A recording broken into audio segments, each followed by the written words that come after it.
Southeast Alaska is famous for its totem parks, arrangements of monumental Tlingit and Haida totem poles that depict the histories of Native people. Although the art form of totem pole carving is centuries old, the totem parks themselves originated during the Great Depression, when the Roosevelt administration reversed decades of assimilation policies aimed at suppressing Native practices and supported Native heritage as part of American history. Using funding from the Civilian Conservation Corps, or CCC, the federal government hired Tlingit and Haida men to restore 19th century totem poles and to move them to totem parks for tourists.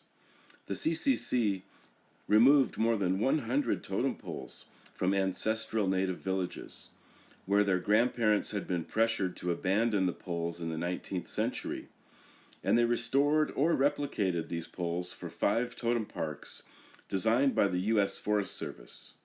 A total of 121 totem poles emerged from the CCC carving sheds, as well as 3 newly carved clan houses at the totem parks in Kasan, Totem Bight, and Wrangell.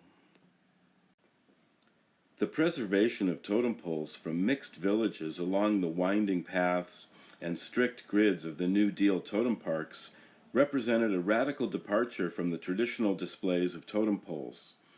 As strange as they were, however, the totem parks were still important sites for Tlingit and Haida people.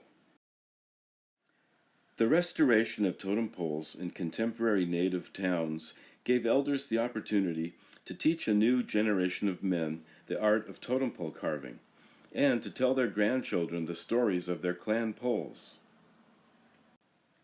The program also strengthened a Tlingit and Haida lawsuit to protest the federal government's seizure of their ancestral lands, since many of the totem poles referenced clan ownership of specific waterways and territories.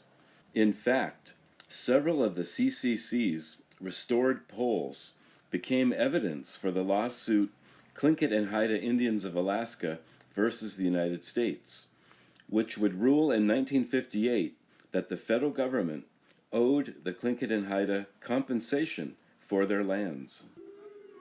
Today, the totem poles in the New Deal totem parks continue to link Tlingit and Haida people to their lands and histories, and to serve as important sites for the celebration of Native culture. Successive restorations have replaced many of the CCC-era poles with new versions of the same ancient crests, and Native artists have created new totem poles for the parks to reflect the stories of contemporary Native people. But the ideals of the New Deal remain, and the totem parks have continued to serve future generations of Native and non-Native people in Southeast Alaska.